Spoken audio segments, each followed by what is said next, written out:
Okay, well, good evening, everybody. And sorry for the late start tonight, but thanks for tuning in to another of our virtual events. And we are, as always, delighted to have Doug Preston and Lincoln Child with us. They're going to be talking about the brand new, just released today, Angel of Vengeance. And for the next few minutes, probably, we'll have some signed copies left for you to order. I'll go ahead and put a link in the comments field if you'd like to purchase one of them.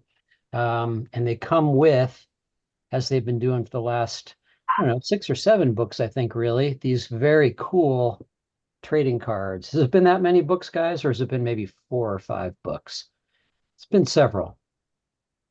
Several, yes. Yeah, Several. no, it has. And these are interesting because the image is Agent Pendergast. So, if you all Yeah. been imagining what Pendergast looks like, And a very sexy lady in the background, too, I've noticed.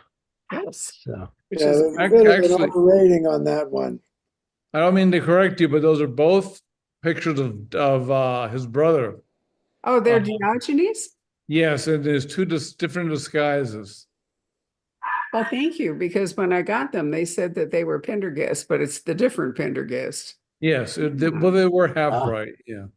I like that it because says in the back. probably each of us really has some idea of what Asian Pendergast looks like. So probably better that it's Diogenes. So I'm going to add that the Library of Congress actually collects these trading cards as part of their larger trading card collection. So we're going to mail off a batch to Washington. I think that's just really cool. You guys have done such an amazing job putting these packages together.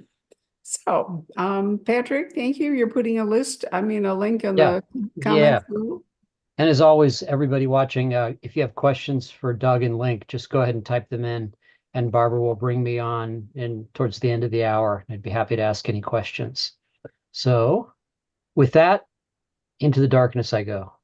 Thank you very much, Patrick. I apologize for the puppy. I can't keep her quiet, so she's driving you crazy. That's the way it goes. So, gentlemen, this is book 4, as I understand it, in the Leng Quartet. Is that right? That is correct. And the earlier titles, I looked all these up. Number 3 in the Pendergast series, The Cabinet of Curiosities. Then we skip to number 20, called Bloodless. And then number 21, The Cabinet of Dr. Leng. So that's a big gap, guys, between number 3 and number 20. What made you circle on back to Dr. Leng? Uh, I think if Doug would agree with me, I would say that not to confuse things, but this book is also for readers more effectively a trilogy. The most recent 3 books, The Cabinet of Curiosities, sets the stage for the events that happen, but in no circumstances do you have to read it. In fact, hopefully we've done a good enough job so you can read this book on its own.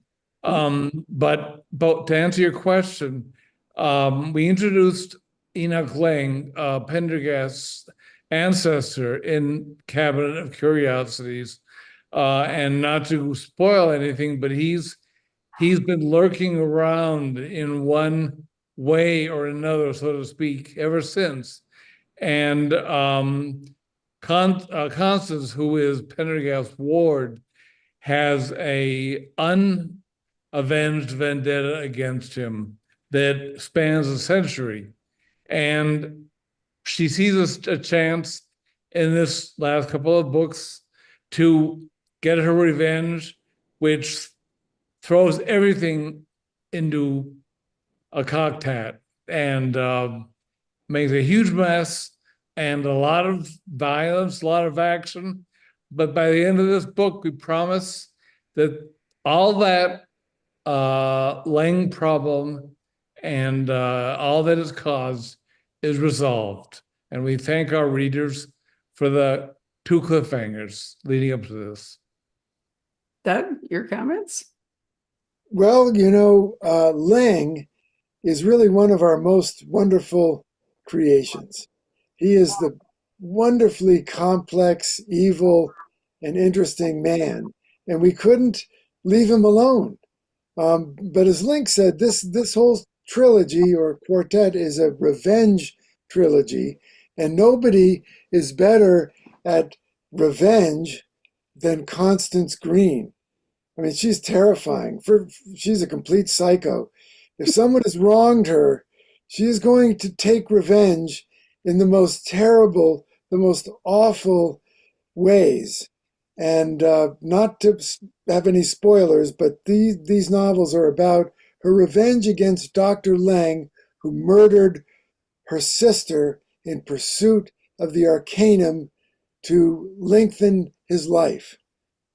Aha, so it's one of those. I forgot to raise my glass to our two authors and to all of you. And this is publication day, so a drink to you. I actually found a bottle of Sancerre, so I opened it in order to have a little toast. Very nice. Well, Thank you.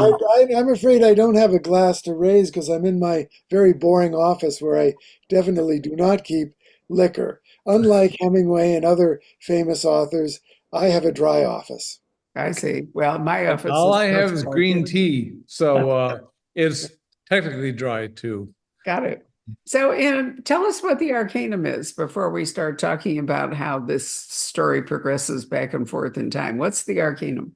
Well, the essential arc here of these four books involves Pendergast's ancestor, Dr. Enoch Leng, who is he's seeking a method to prolong his life, not because he wants to just live longer like these, tech bros in Silicon Valley who are trying to figure out how to live longer. Enoch Leng has a project, and his project is going to require a couple of centuries to bring to fruition. And so he's prolonging his life, not just to live longer, but to finish this project. And of course, I can't tell you what the project is because that's a huge spoiler, but it is a very interesting project. And so that is what he's pursuing with this Arcanum, which unfortunately requires the parts of bodies of young women in order to, I know this is not nice. I'm sorry, but he needs victims in order to create this chemical formula which will prolong his life. Let me be quick to say that young men have the same body part too. This is not an X-rated thriller, okay? Thank you, Lincoln. I'm glad you clarified that. Actually, the body part Leng needs is the cauda equina, which is something that anyone who's taken anatomy knows, which is at the very bottom of your spinal cord, where all the nerves branch out to the lower part of your body, is a big bundle of nerves that looks a bit like a horse's tail. Cauda equina means horse's tail in Latin, and that's the part of the body he needs in order to formulate this Arcanum, which will prolong his life so that he can accomplish this dark project of his.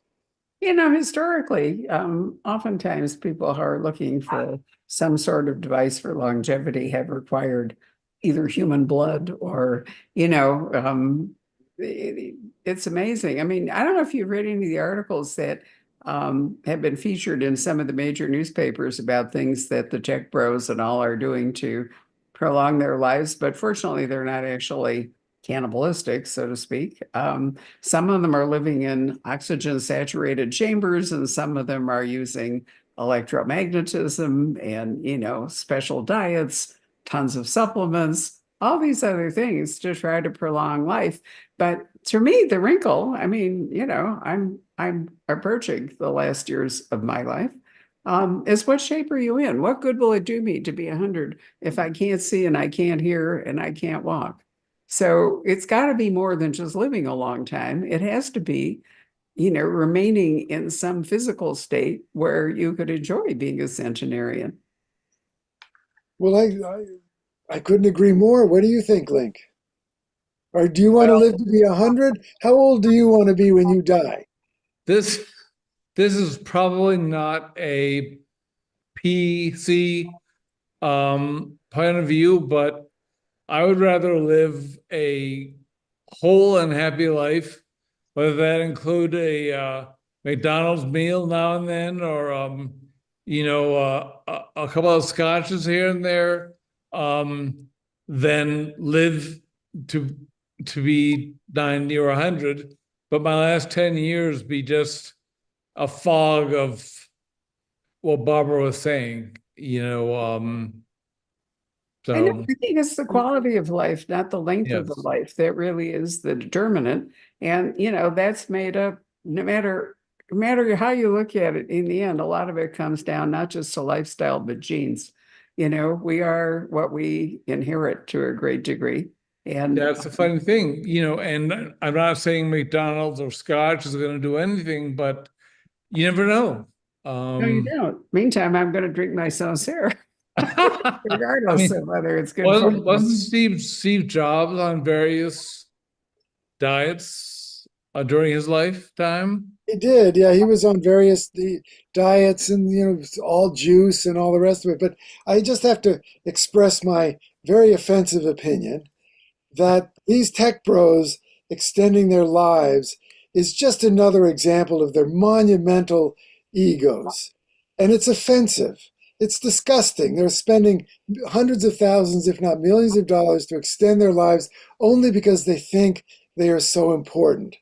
Now, that's very different than Enoch Leng. Enoch Leng is extending his life for a very specific and very dark purpose. That's true. He's mission oriented. So, to use the newfangled language, he definitely has a mission. So let's talk about the structure of this book. In order, first place, the landscape of these is New York City, right? I mean, you've been all over the world with Pendergast, and we've done some really interesting things. But this is a very Manhattan-centric story, right? For the most part, yes. Yes. Yeah, it's Manhattan, though, in the 19th century. It's a historical novel in the sense that most of Angel of Vengeance takes place in the 1880 in Manhattan. And the brilliant research that was done to recreate the language, the setting, the milieu of Manhattan, most of that was done by my partner Lincoln, who is really good at that. And I have to acknowledge it because not only does it really bring to life 19th century Manhattan, but Lincoln also has an ear for 19th century language. So the way people speak, the way they think, the way is very 19th century. And it's a brilliant tour de force. Lincoln, I congratulate you. Thank you, Doug. I also wanted to say before I forget that sometimes Doug and I, we know each other contribute massive amounts to the books that we write. Sometimes it's not entirely clear. But just today, I was reminded of two things that Doug did. He ended the last book essentially with the words, "I am your angel of vengeance," which gave us a title for this book. And very late in this book, there's a scene where all hell's broken loose, and it looks like the jig is up. And suddenly, one of the antagonists sees in the distance a pale highwayman rise up with the weapon in his hand. And Doug wrote that. And, I would never have thought to describe Pendergast, even though he was covered with dust, as a pale highwayman, but it's perfect in that context. So in order for this story to work, there is and not just this story, somebody has built a time machine, right? Because you have to go back to 1880 New York, because that's where we are in this book. So, is there, how do you work out, how did you design the time travel? Well, that's a very good question. It actually is not technically a time machine. No, it's a portal. We're building on the legitimate theory in physics that we live in a multiverse. And so there are many, many parallel universes. And some are almost like ours, except they're delayed by 100 years or there's a time dislocation. So what they're doing is they're going into a parallel universe that is 150 years in the past. And so that if they do something in that universe that changes the timeline, it's not going to affect their universe. So that's the difference. It's not a standard time travel novel. It's actually more accurate. It's more based in actual physics. There are many physicists who believe in the multiverse, and so that adds really interesting complications to the story. So, like, one of the things you're thinking is, oh, one of the characters is going to go in the past and bury a bunch of gold and then dig it up in the future.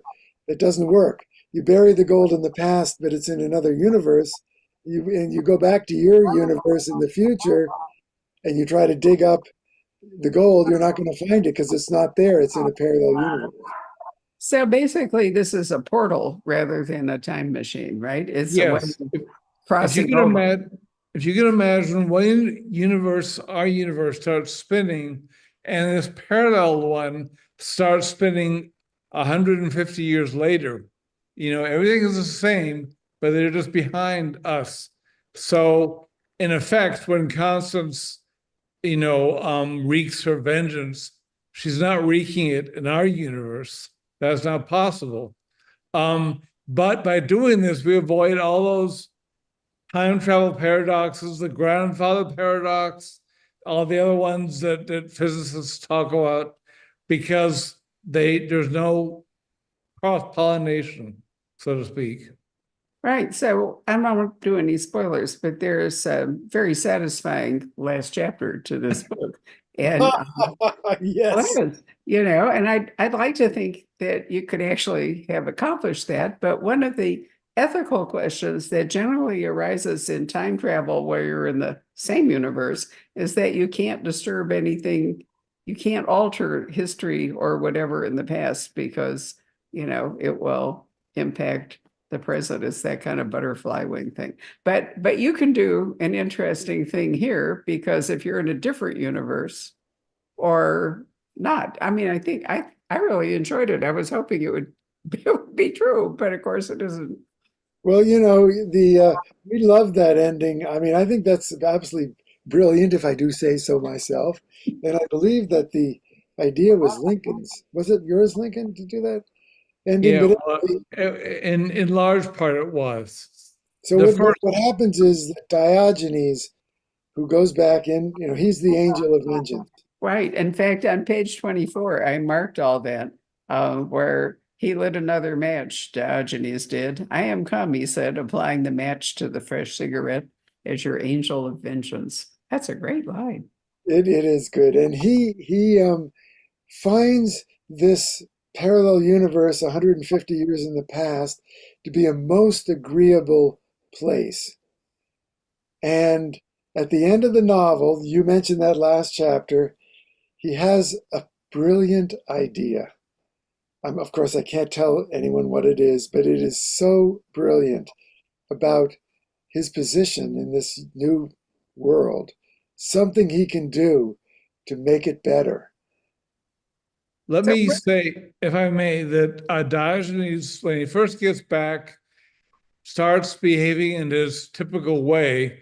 He starts out by deciding he will try to seduce the most famous women of the 19th century. But he quickly changes his mind and does something that I think most people, well, there'll be some moral arguments about it, but it certainly will have some people who are clapping for him, because one argument that goes throughout this book is Dr. Leng complaining about how our century, the 20th century, after his, is so awful. And all these things have happened, these wars and these, massacres and everything else. And, Diogenes finds not a solution, but he finds an interesting alternative. yeah, he does. No, he expands the mission in a way different than the one that Dr. Leng is on. But so each of them has an interesting mission. So I've always liked Pendergast's house in New York City, where it has, multiple layers. Where's Diogenes been? There's some reference that, he's been kind of haunting the mansion back on Riverside Drive. Is that, I'm not sure I remember that right, but is that true? Actually, Diogenes has been in New Orleans and moving around through the darkest, most remote corners of New Orleans and the swamps nearby and so forth. He's been kind of like the just slinking around, but he finally recovers his equilibrium, because of course the last we saw of Diogenes, he was really in bad shape, but he recovers his equilibrium and he realizes that he can help. He comes back to New York. Mhm. And he starts shadowing his brother and he starts realizing what's going on, and he decides he can help. Now, Pendergast doesn't want his help or need his help, but Diogenes inserts himself into the story in the most offensive way possible. Diogenes creates two disguises or alter egos for himself in 19th century New York. One is the Right Reverend Dr. Percy Considine, the most rigid minister who is just the most rigidly moralistic, offensively righteous character. And he creates a second alter ego, which is the depraved Lord Deddington Bute, who has come from England and is enjoying himself in the most depraved ways, seducing women, including, God, should I even tell him this, Link? No, don't. All right, I don't know. I'm going to say it. All right, these are our closest fans. We should tell them that there's a woman named Grandma Moses who painted beautiful paintings when she was a little old lady, but there was a time when she was in her 20s and she was a wild woman, and Diogenes and her have a good time. Oh, ho. So, one of the things that's always fun about reading these books is there is, despite all the fanciful stuff, there's actual history, actual geography and actual history that I think it really roots fans in the story in a way that if it were just fantasy, we were talking before we started about how romantasy, which is a combination of the romance novel and the fantasy novel, has taken over. And to do that, it's all about world building. So, you create mythical kingdoms, although astonishingly often they're actually like medieval. Have you noticed that? I mean, it's kind of like the Lord of the Rings, I mean, basically it's a rather medieval society. But in your books, they're really, there's fantastic things that happen, but they're really grounded in reality in the real world. It's not like you made up some, floating eighth continent or something. Yeah. We are free of the pernicious influence of the certain very popular series involving dragon riders, which is very medieval. Right. Well, you've always liked, you've always liked the fantastical. But on the other hand, much of the fantastical is rooted in New York City, where it's an interesting combination of the real world and the things.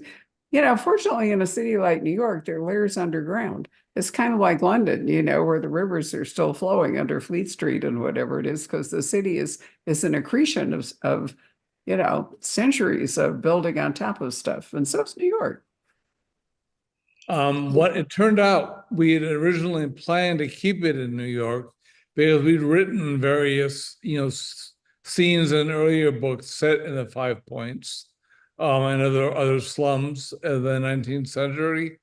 But in this book, we eventually had to extend ourselves, and I had to do a lot of research on Westchester County and what its topography was and what roads it had to make the book work. And then Doug had to go back and correct my research, and we had to do the same thing for Boston and Mount Desert Island in Maine. So in the end, we ended up having to do a variety of extra research, but we had some fun doing it. There's one conversation where Pendergast is talking to Leng, and he says, "Okay, we'll do it, but we have to keep it under the radar." And Leng says, "What?" And Pendergast says, "I mean, we have to keep it sub rosa, to ourselves, because of course Leng has no idea what radar is."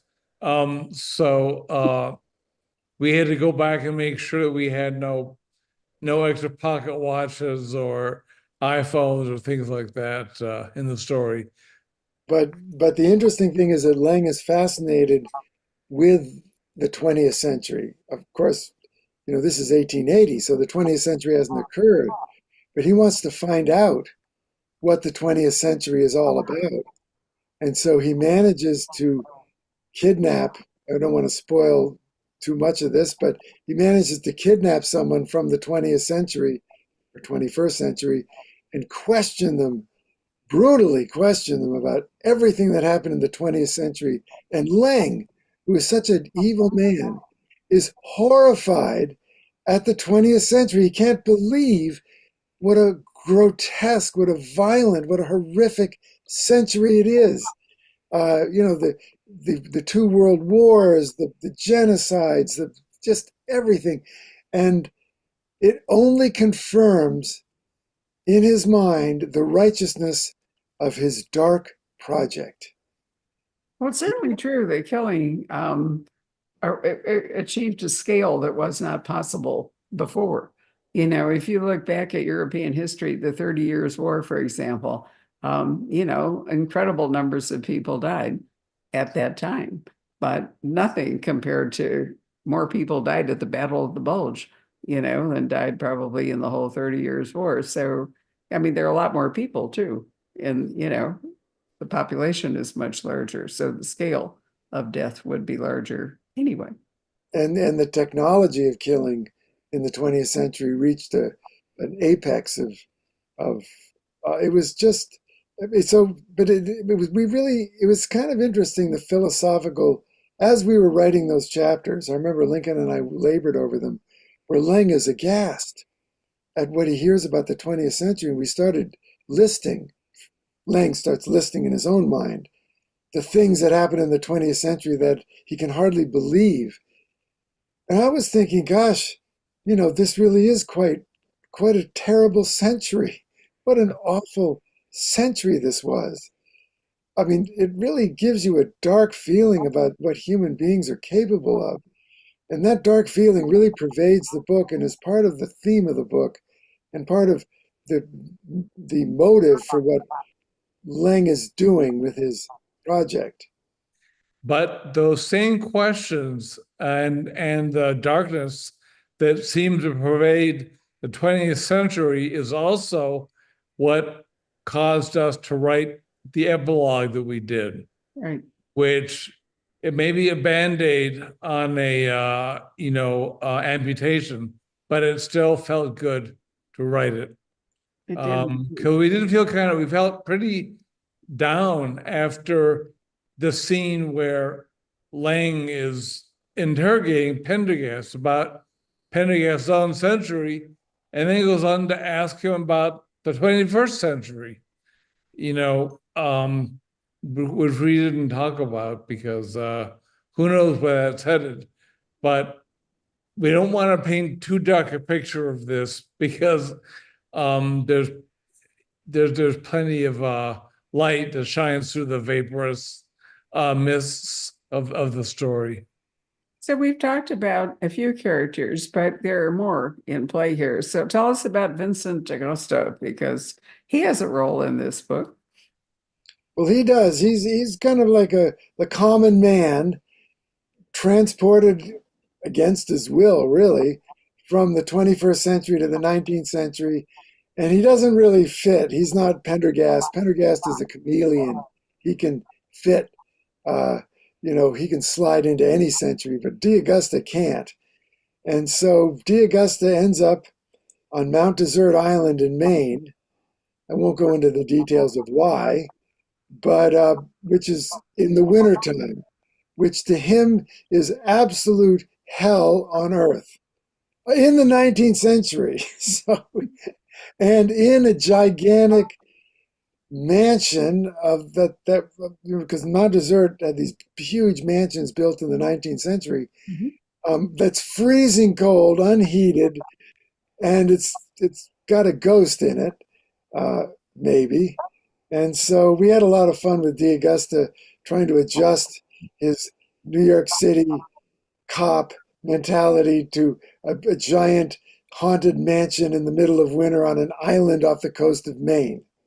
Well, that was this, I mean, those were summer homes, as you say, not heated for a reason. I mean, the New York literati of the end of the 19th century, they could go to Newport or they could go down to Jekyll Island and St. Simon in that direction, or they could go up to Mount Desert and that whole Arcadia region. And some of them, if I remember correctly, actually built log cabins in Canada and upper Minnesota, whatever. And the Adirondacks. Yep. Well, that's true. Indeed so. So, I mean, today they all decamp to the Hamptons and whatever, but, there's always been a kind of summer exodus out of New York. Not always, but certainly in the 19th century and the 20th and now in the 21st.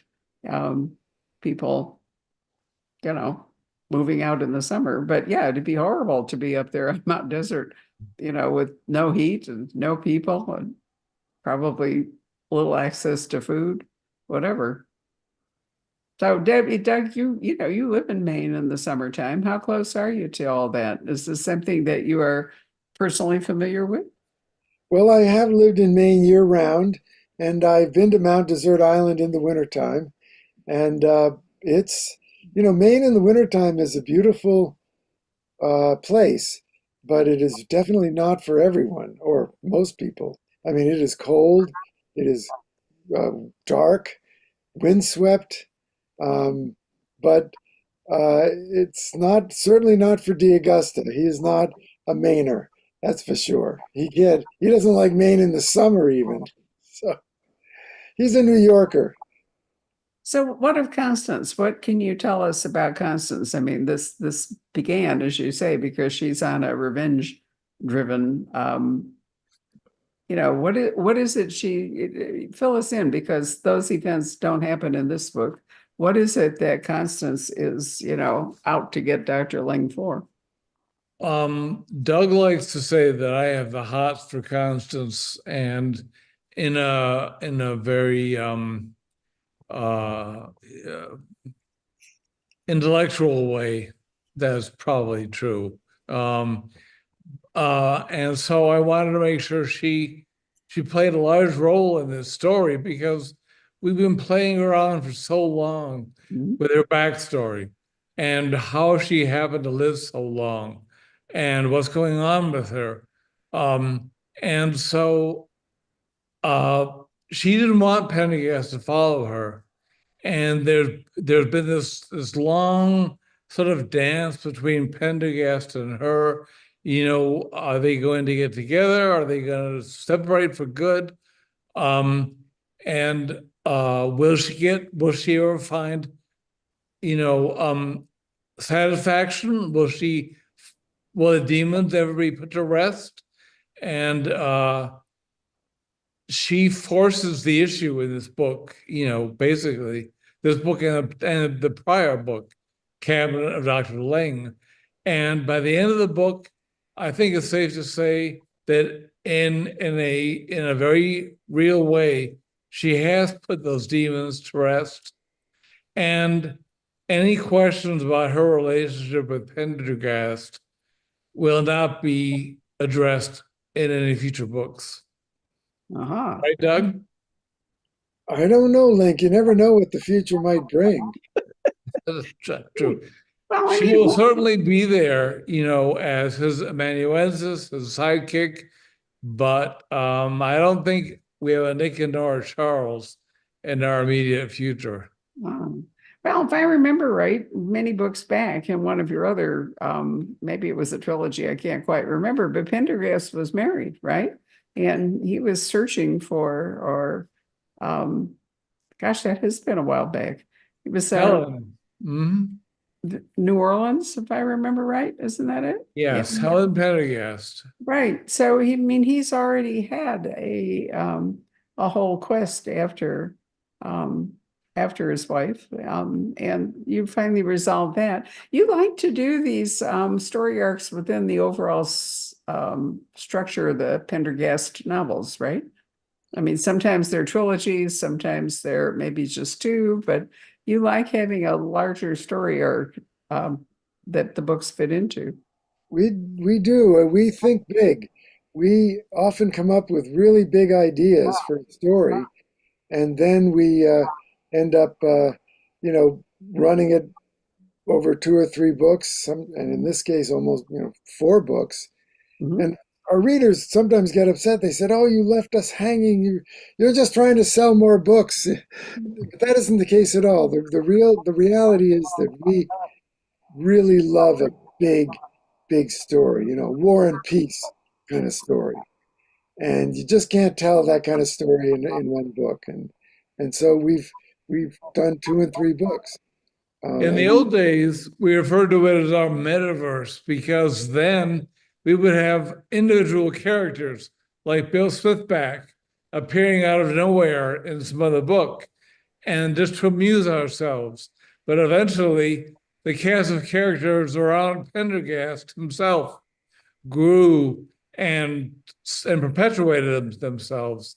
And so yes, it is a giant world. We've grown, and we try to keep that world building as interesting to readers as we can, but we're also very aware that there are many benefits to solo books that can be read in one shot and that don't have any lingering questions, such as the books set in Florida and New York immediately before this trilogy. And by the way, the one that will follow this book.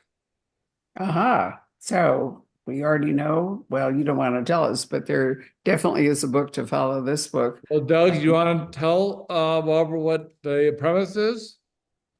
well, the this book is the Pendergast origin story, the one we're working on now. We don't have a title for it yet, but it goes back in time to the case that Pendergast had right before Relic.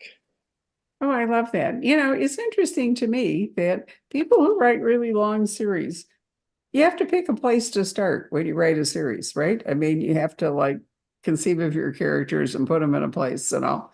But I have found that people who write really long series at some point want to go back and explore what happened before you created them. I mean, most of the time there is some kind of my friend's Charles Finch. I don't know if you've ever read him, but he writes a wonderful Victorian series. And at one point he decided to write a prequel. And then he wrote a prequel trilogy because the prequel was so much fun, that he couldn't contain it in one book. So we wound up with a prequel trilogy. And it was really fun because you knew what those people, their later story, you knew what was going on. And so the prequel gained added resonance for the fact that it wasn't a spoiler, but sort of how they got there was really, really fascinating. So I think it's great that you're going to do that. I think your readers will love that. We wanted to say up front that Pendergast is himself. I mean, you can see the chrysalis, or do I have it backwards, Doug? The pupil within the chrysalis. I mean, he's there as a person, but his first FBI case helps to sharpen his edges a lot. And so, yeah, we thought rather than go back and write long, discursive, flashbacks, which we really don't like to do, let's write his first case and see how he makes mistakes and also does some wonderfully funny, we hope, things. Wonderful. catching Actually, birds. in this book, you do reiterate part of his family tree, you know. So I mean, we're in the 1880s, but we do meet earlier relatives of Pendergast. So, you know, I think it'll be fun for your readers to do that. Let's talk about Nora Kelly for a minute, because happily, I thought we were completely sold out of Dead Mountain, and then we discovered we had two more cartons left of Dead Mountain that you had both signed with the trading cards. And while I really love all the Nora Kellys, I think Dead Mountain might be my favorite because it's based on a real incident that Doug investigated as a journalist. But the landscape of New Mexico that you explore is not one that we are generally familiar with, and the story is it's really amazing. So talk to us a little bit about Dead Mountain. We might as well see if we can get readers to buy those last copies. Well, that book rose out of a New Yorker piece that I wrote. That was a true story about 9 cross-country skiers in 1959 in the Soviet Union who died in the Ural Mountains on a long cross-country ski trip under the most bizarre circumstances and very, very well documented. So I wrote a story in the New Yorker about it. And in fact, the mountain that they died on was called Dead Mountain. We didn't make up that name. That's real. And so we decided, you know, this story, which is still a mystery, it's never been resolved satisfactorily. What happened to these 9 people? Why the bizarre ways that they died, the markings on their body, the footprints in the snow, all this stuff is absolutely baffling and frightening. We thought, let's base a novel on this. We'll move it from the Ural Mountains to the mountains of New Mexico and come up with a reason, you know, figure out what happened to these cross-country skiers, and we'll make them Americans. So that was the basis. And then Lincoln and I talked about it. We brainstormed. We came up with this really, I think, wonderful idea. We uncovered some a really strange incident that occurred in New Mexico in the 1950s, which I can't say what it was because it's a huge spoiler, but it was a terrifying accident that occurred right near where the United States keeps its largest stockpile of nuclear weapons. Actually, the largest stockpile of nuclear weapons in the world are in the Manzano Mountains in New Mexico. And that's where the action of Dead Mountain takes place. And all that we describe in that novel about that repository and the abandoned tunnels and the bunkers that they built, it's all true. None of it's made up. And the characters are wonderful. Those of you who are fond of Corey Swanson will find her in the Nora Kelly series. So is there going to be another Nora Kelly novel as well? It's finished and it's been submitted to our editor already. Yay.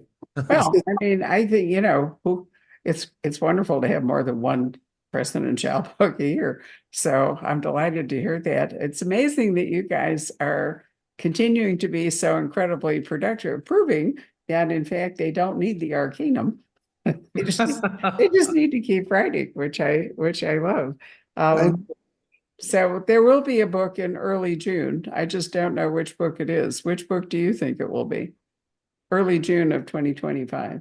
Well, that will be the probably Badlands, The new Nora Kelly book. Nora Kelly book. Okay. Well, that's exciting to know. Yay. So Patrick, come and see what kind of comments or questions we might have from the audience. Okay. Let's see here. Yeah, you guys, as you know, have the best fans. They're having we love our fans. They're having a great conversation here on YouTube. Let's see here. One of the questions that came in earlier was just, and I'm sure you get this every book, which is, can you talk a little bit more specifically about the collaborative process and how that works? is it the same for each book, for instance, or does it vary book to book on who does what? How do you divide it up? Well, why don't I take that one? We are the way we cooperate, the way we work together has evolved a little bit over the years. Lincoln was the editor for my first book, nonfiction book, years and years ago. And so we started out with me doing the sort of writing the first drafts and Lincoln rewriting them and editing them. But now we've reached a point where we pretty much divide the writing 50-50. But I would say that the Nora Kelly books, because they're set in New Mexico, are a little bit more in my wheelhouse. And the Pendergast books are now, Lincoln is taking kind of the lead on those. So would you say that that's a fair example, Lincoln? Yes, I think that's very well put. Well, and as I said earlier, one of the great reasons to read these books is the landscape. I mean, whether you're, flying over Stromboli or, wherever you are, Savannah. But basically, Pendergast series are largely rooted in New York, even though they go all around, whereas the Nora Kellys actually started out in California, but are now firmly rooted in, well, they were Donner's Pass, right? Wasn't that the first Nora Kelly? Right. And then, but most of them take place in New Mexico. And you had an earlier series, which I really liked. And I'm going blank on the name of the guy, but those were also in New Mexico. I miss him. Gideon Crew. Right. Gideon Crew? Yep. Yeah. Yeah, he was. So I sort of think of the Nora Kelly in a way of kind of carrying on, part of that. New Mexico is not called the land of enchantment for, I mean, for no reason. It really is a land of enchantment. And I think it's a wonderful place for setting fiction. So, right. All right. Onward, Patrick. What else? Let's see. Heather would like to know, will we see Pendergast and Cold Moon together again in the future? That's a really good question. Cold Moon was supposed to be just a single book character, in which I think it was Doug's idea to say, why not saddle Pendergast with a partner, which is anathema to him. And over the course of the story, the partner will prove himself to be worthy of Pendergast's appreciation. But if anything, Cold Moon proved himself to be such a great character that he stayed with them all the way through 2 books set in Florida and 1 book set in Savannah, as you mentioned. And then it was time for him to go off finally on his own assignment, which he'd been dying to get to in Denver. And there's one last scene of him with Diogenes in the book prior to this one. And we actually planned on having him be involved in a mystery that we set up at the end of that prior book, Bloodless, where he has to go down to South America. And that was going to become a whole subplot. But Doug decided that we should leave Cold Moon to himself. And that turned out to be the right decision, at least for now, because he would have had no place in what happens in the most recent 3 books or 2 books. Very true. And, I have failed to emphasize that while this is Agent Pendergast is, the pivotal character in these books, that Diogenes Pendergast probably plays an equal or larger role in this book. I mean, he really is key to how this whole story unfolds. He has a lot of space in this book. He does, but we are fascinated with Diogenes Pendergast. He's a really interesting character, and I'll never forget how he came to be. At a certain point, and it was really Lincoln's initiative that caused Diogenes to be born, because Pendergast was in his mind going through his childhood mansion down in New Orleans on Dauphine Street, Roche Noir, and he passed by the doorway of his brother's room, and the doorway was nailed shut and covered with iron.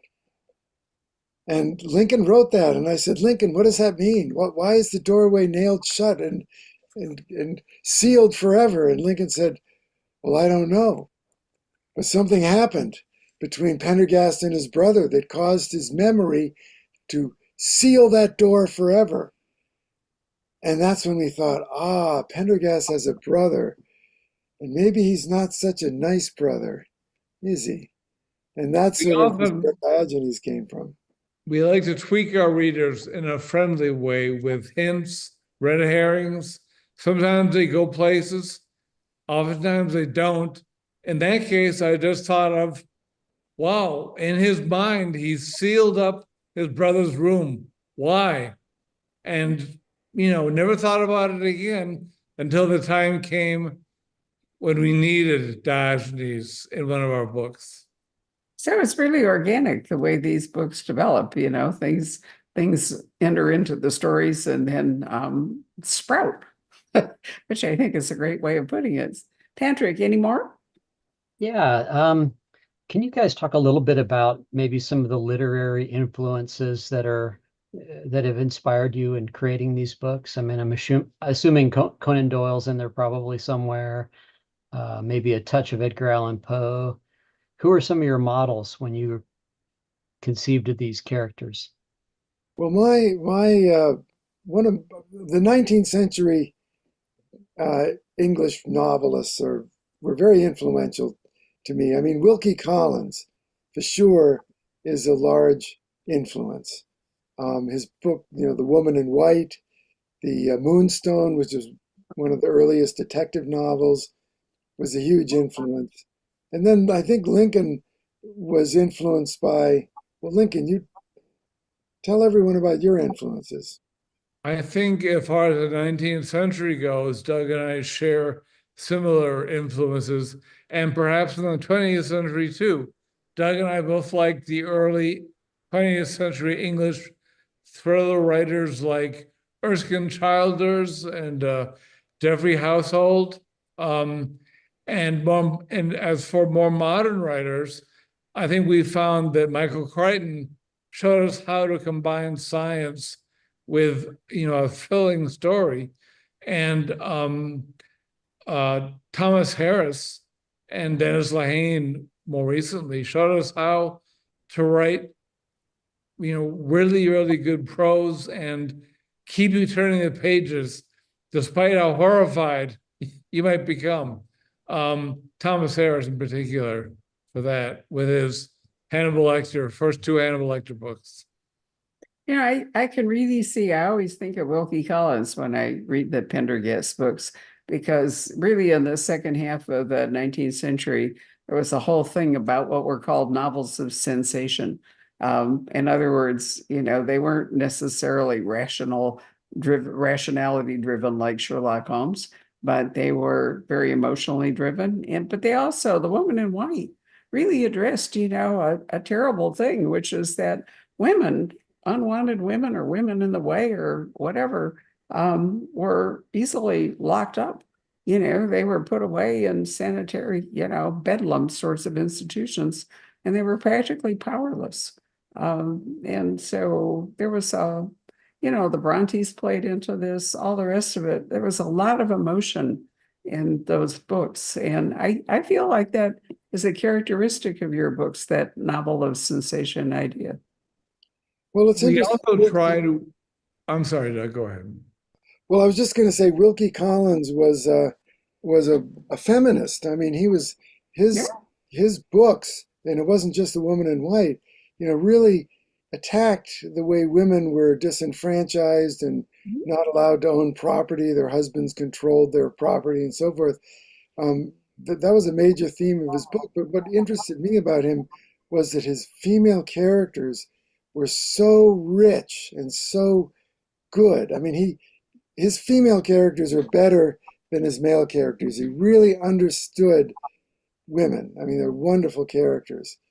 So I think it's, his feminism extended to a great sympathetic understanding, because a novelist, of course, you can't just write about people like you. You have to imagine the lives of people who are very different than you. A male novelist has to imagine what it's like to be a woman, what it's like to be a person of a different race or a sexual orientation or whatever. That's the job of a novelist, is to put yourself into another person's mind.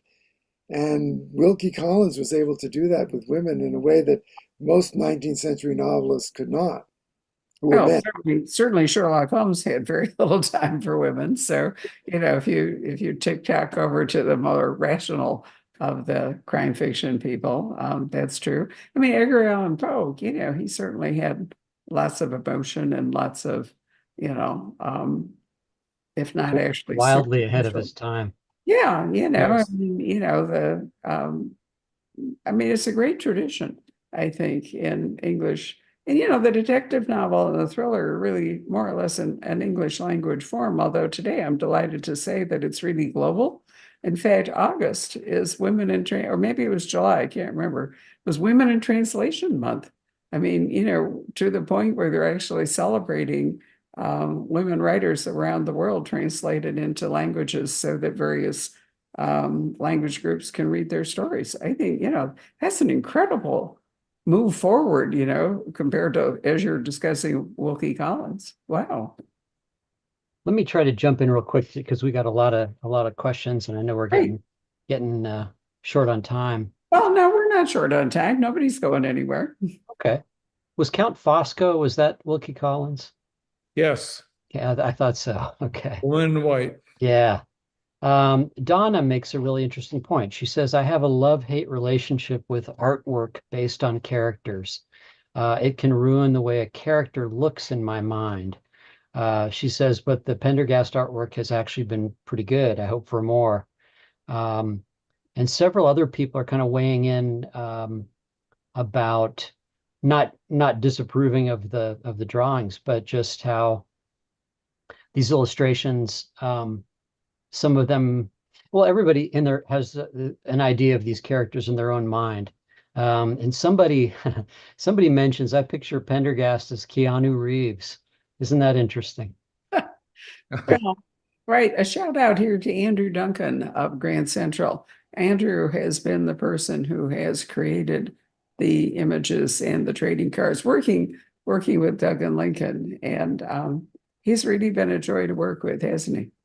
Yes, yes. He's And I great. think the Keanu Reeves picture that comes to my mind is the one of Cold Moon sitting on that stump with his handgun. But it's interesting that readers will say that, because Doug and I don't tell the artists how to change their work beyond little things. We try and give them an idea at a time. And Bernard Lee has done a fantastic job of, bringing them to life. But we are the first to say that what they look like is what you see in your mind, not what you see from anybody else. The only time that anybody ever got my imagination right and improved it was the film The Lord of the Rings. Everything else, is really hard to Let me point out that this cover is superbly Victorian. I mean, you see, this gentleman from the back with the cape and the silk top hat, and he's walking down, a cobblestone street. I mean, it's a wonderfully evocative cover of 1880 New York, which is where most of the action in this book takes place. All That's right. done by Flagg and his team, who's been our cover artist for a long time.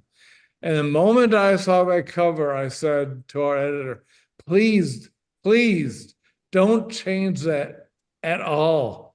That's perfect, because it really set the tone of exactly, do you agree, Doug, what we were trying to do?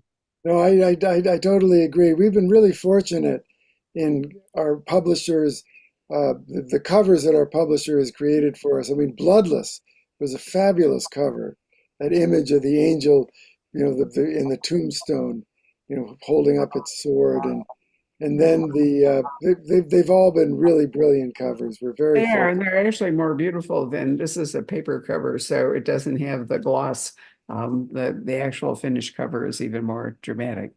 All right, Patrick, more questions. Yeah, let me try to give some equal attention to Facebook and YouTube here. Um, well, the question you always get, will there be Pendergast in theaters or on the small screen? Well, as a matter of fact, we do have an interesting announcement to make, which uh, we just signed a contract with Paramount Pictures to do a Pendergast series, starting with the Cabinet of Curiosities and then moving on. They want to move on to Brimstone, and they've got a writer working on it. We've talked to the writer, and he really understands, and also the executives at Paramount understand that the key to this is creating a fantastic replication of Pendergast for the screen. They're not going to depart from who he is, and that was very important to us. So we're very excited by this. We just signed the contract, and I don't think we've even been paid yet, have we, Lincoln? Are you talking long form television rather than movies? Yes, long form television. Yep, it's going Okay. to be on Paramount Plus, and we are really excited because I think that the writer they've hired is a really smart guy. He's a big Pendergast fan, and he understands that he can't monkey with the character. And so, I mean, what do you think, Link? I agree. I had a snarky comment to make, but I won't. I'm very excited about this. Oh, don't hold back, Lincoln, for Come heaven's on, sake. make a snarky comment. We're among friends here. My snarky comment was going to be, and in other news, hell has frozen over. Well, we've But been I waiting. think How long, Link, has it been since Relic came out, that movie? that was 86, I think. But this time, all the auguries and the entrails that we're reading look very positive. And as Doug said, the writer is fantastic. He's very, enthused. And I think we finally have a team here who gets Pendergast and gets what brings our readers back again and again. And Hollywood is so good at making sequel after sequel. If they can find somebody who has the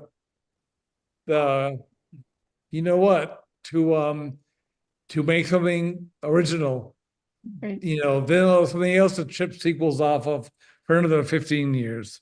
Well, when you take books as long and as complicated as these, you can't really do them justice in a movie. You just don't have enough space. You True. don't have enough time. So I think long form television is an absolute godsend, for fans who really want to see these books explored. So hooray. All Yeah, right, Patrick. we've got 22 books. So if it flies, it might be like Doctor Who. There might be, 10, 20, or 30 years of Pendergast in the works.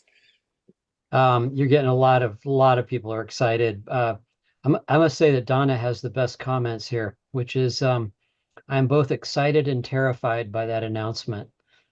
And then she said, she says, for the love of all things, at least cast someone unknown as Pendergast. That's an interesting point. Well, let me riff on that. I couldn't agree more.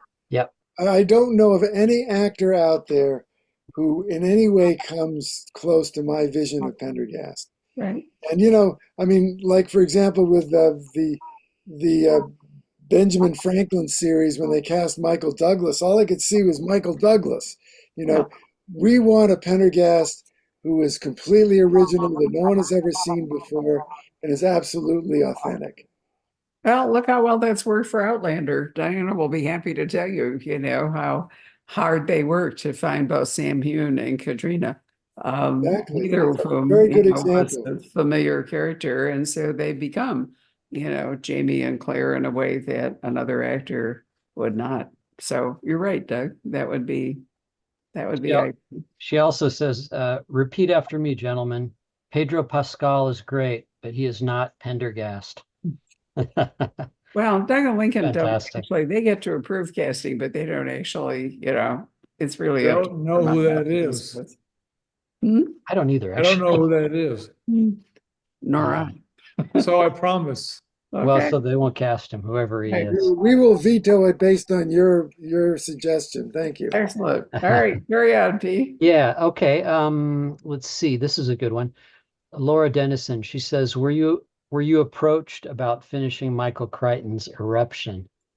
That would have been interesting. Patterson got the gig, but No Um, comment. we no we comment. can't, we No signed comment. NDAs on that one. Okay. Ah, Moving on. okay. Very interesting. Um, okay, a couple of people have weighed in. Is there another, will Jeremy Logan be back in the future? I hope so. He is actually 5 chapters into his next adventure. And he's taking some time off, a sabbatical. So I have more time to work with Doug on the Pendergast and Nora Kelly books. But he's not forgotten and he's not gone. And I thank you for the question. And there's also interest in Hollywood. In fact, they're just extending the option out there on him.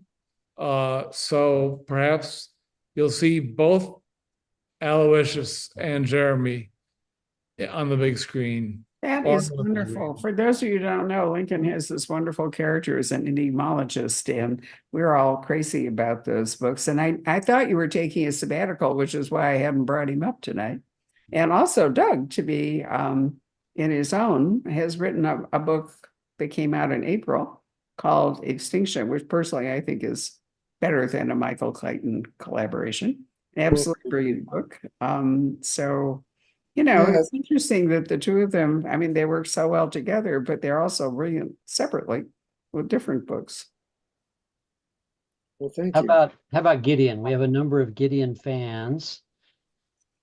Gideon has shoveled off this mortal plane. Yeah. However, if No, there's no, no, if no, there's Lincoln. Hollywood interest, he will be immediately resurrected. He's not dead yet, Lincoln. He's still Now, sitting in the porch of his cabin Okay, in the technically Hamptons Mountains. he's still on his porch, technically. surely he could Rocking. wander into a Nora Kelly novel. Come on, guys. I mean, that's a real possibility. Although maybe not. I don't know. I keep hoping I might see him somewhere in northern New Mexico. Who knows what might happen? Who knows? Indeed, what no? Some more? Patrick? Let's see. Someone says, loved Extinction. Will there be a sequel, Doug? Well, I think there certainly will be a sequel for sure. You know, That's news one to of me. these days there will be a sequel. What about you, Link? Is there anything, are you working on one of your solo books at Yeah, the we moment? just That would be Jeremy Logan. The new one has a title. It's got about 30,000 words written, but at the moment, Logan is too busy with his academic schedule at Yale to finish his adventure. So I hope in a year or two, because it's a great idea, if I say so myself. yeah. And I'd love to finish it. That would be great. I really miss Jeremy. I mean, I'm telling you, when he went to Egypt, in this part of Egypt I'd never heard of. Wow. That was such a, yeah. I mean, well, all of them. The last book I thought was extraordinary too. So they've all been. It's so much fun, to have authors that you think because they're writing one kind of a book and then suddenly they're writing different books and you love those too. Certain people were feeling that there was too much time in between the Logan books. And I couldn't write them any faster than it was because, we only, Doug and I both won't write anything except what is our best. Right. So, There are many roads to publishing, Lincoln. So, um, I'm sure something will work out. Right. Anyway, anything else, Patrick? Yeah, maybe a last question. About audiobooks. Are you both happy with the audiobooks that have been done? Well, we loved Rene Auberjonois. He was really brilliant, and it was really tragic when he died. Our new reader, I think he's great, and my wife has been listening to Angel of Vengeance, and she's a very critical listener. She listens to a lot of audiobooks, and if she doesn't like the reader, she, really complains.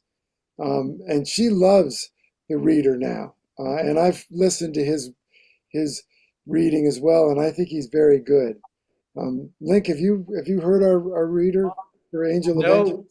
No, I haven't, but it's funny that that question comes up because we were recently told that in the near future, compact discs will no longer be available for our books.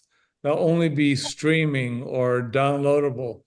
And at first I was shocked, but then I realized that cars don't come with CDs anymore. No, they don't. So, and God forbid, I remember the old cassette tapes that were about this thick, with 30 tapes for the unabridged version. So time marches on. There's a cost factor too. We have an alliance with a company called Libro FM, Libro.fm. And if you're a Poison Pen customer, you can go there and download audiobooks, and they remit a small amount of that price to the bookstore, which is great. But I do think that since everyone now has a phone as well as a car, that streaming rather than CDs is certainly makes the most. What would be really cool would be to do like a super deluxe vinyl pressing of one of the audiobooks, put a bunch of collectible stuff right? in it. Oh, I love it. Yeah. We can be old school. So do you think that's it, Patrick? We're not cutting you Yeah, back I off? mean, yeah. I think Okay. that's probably good. Well, fans, I certainly hope that you have enjoyed this. I hope that we've answered many of your questions. If you know people who didn't get a chance to watch it, this video will stay up on Facebook and on YouTube. And speaking of audiobooks, there will be a recording made of the soundtrack on our podcast station. So all that'll be great. As Patrick said, we still have a few copies signed by both Doug and Lincoln with the trading card image of Diogenes Pendergast, now that I've got that right, called Angel of Vengeance here. So feel free to order. Gentlemen, thank you very much. I hope it won't be all the way till June before I see you again, but we'll stay in touch and we'll let all you fans know when we have news, right? Well, thank you, Barbara, and thank you, Patrick. It's always a pleasure to be with you at the Poison Pen bookstore. Well, and from the astronaut waiting lounge here at Cape Canaveral, Florida, I wish you all that's a joke, a wonderful evening, and thank you for your continued interest in our books, and thank you, Barbara, and everybody who works with you, including those who have to work through dinner to help out. Right. Well, Thank some you of all. us drink and some of us eat. Book selling is it's a really tough occupation. The hours are terrible. But on the other hand, the joy of getting to spend time with authors that you love and people. It's also important that, I think not only do you love their books, but you really like them as people, which, who could not love Lincoln and Doug? When does the opera start, by the way, Doug? Oh, I forgot. Douglas. Yes, I'm going to the opera in Santa Fe, and it is August 28th, right? 29th. 29th, Thursday. 29th is the opera that I wrote the libretto for. I did not write the music. That was written by a very fine composer named Joseph Illick. And but it's a fun opera. It's called Zozobra the Revenge, and it's an opera for the whole family. It's really a musical fable as opposed to a pretentious opera. It's really fun. It's a little scary, and it has a monster in it. Oh, good. Well, I'm happy to say that Doug has invited my husband and myself to come and view it with him. And then the next night in a Santa Fe ritual, tell us about Zozobra, because it's gone from a little thing in a garden of a few people in Santa Fe in the 1930s to this amazing thing. Well, it's amazing. They have a marionette puppet that is the size of a 5-story building, and they burn him. And the idea is that this is actually celebrating the 100th anniversary of the burning of Zozobra. And it's a major Santa Fe, maybe the most important Santa Fe tradition. And the idea is that you put all your glooms, your depression, your misdeeds for the year, you load them into Zozobra. In fact, you can put pieces of paper in Zozobra. And when Zozobra is burned, all those glooms go up in smoke, and you can begin the year afresh with a clear conscience. I think it's a wonderful concept. I really do. I'm looking forward to it. And I will figure out what griefs I am going to include in Zozobra, but it certainly won't be griefs at missing Doug and Lincoln, because here we are tonight on publication day. So thank you all very much. Speaking of that, if anyone wants to see us in person, we will be at the Washington, D.C. book convention. The National Book Festival. Oh, you're going to the National Book Festival. How yes, wonderful. we've been asked to show up. We'll be speaking and also signing. So if anyone finds himself in DC on the 24th, we'd love to see you there too. That's marvelous. Right. Thanks again. You bet. Good night, everybody. Thank you for joining us. Bye.